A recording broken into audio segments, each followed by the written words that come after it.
Hello everyone and welcome back to my channel. It's been a while.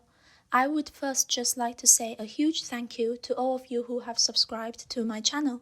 Thank you so much. It really does mean a lot.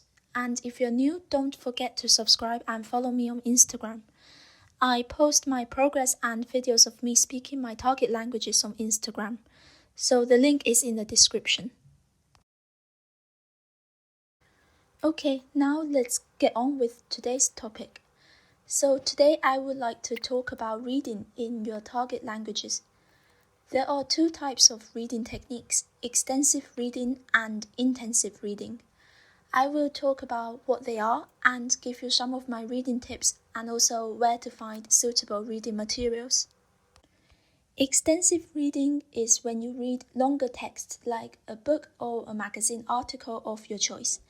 When you read extensively, you are mostly doing it for pleasure, and the aim is to improve your reading fluency. Reading extensively is also a way to immerse yourself in the culture of your target language.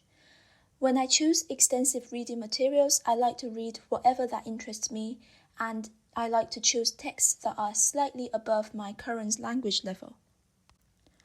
For extensive reading, I would suggest that you don't stop and look up every single word. I know this is very tempting, but when you're speaking to a native speaker and you don't understand a word, you wouldn't stop them and ask them to explain the word, would you?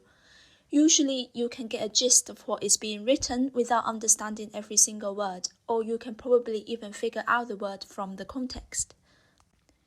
The other type of reading is called intensive reading. This is the type of reading we do in the classroom. The text used for intensive reading is usually shorter and designed for our level. And we analyze the vocabulary and new grammar structures in the text. Intensive reading requires a lot more mental energy, so this is why the text needs to be shorter. And if you are a beginner, you will mostly be doing intensive reading. It is important to get a good balance of extensive and intensive reading, since extensive reading improves your ability to extract meanings and intensive reading draws your attention to grammar details. And finally, if you're looking for materials to read outside of your textbook, I would highly recommend looking for a graded reader. A graded reader is usually a collection of short stories that are written for learners.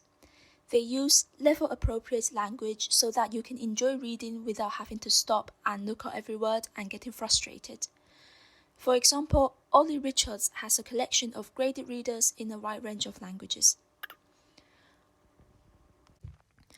When I use a graded reader, I like to look through the vocab list at the back of each chapter first. So when I come across the word in the main text, I will hopefully recognize that this is one of the words on the list.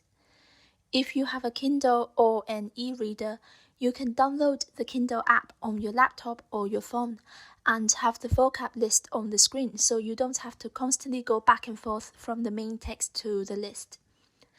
I then read the chapter once to get a general sense, and then I read it a second time, and this time I like to pick out new words that I think I might use, as well as interesting sentence structures.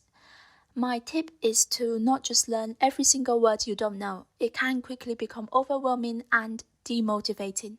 So I try to prioritize words that I think are the most relevant. Another good way to look for reading materials is news in simple language. For example, for Swedish, there is Nyheter på lättsvenska, and for German, there is Nachrichten in einfacher Sprache. For other languages, you can simply Google news in simpler plus whatever your target language is. The news is a good resource for extensive reading.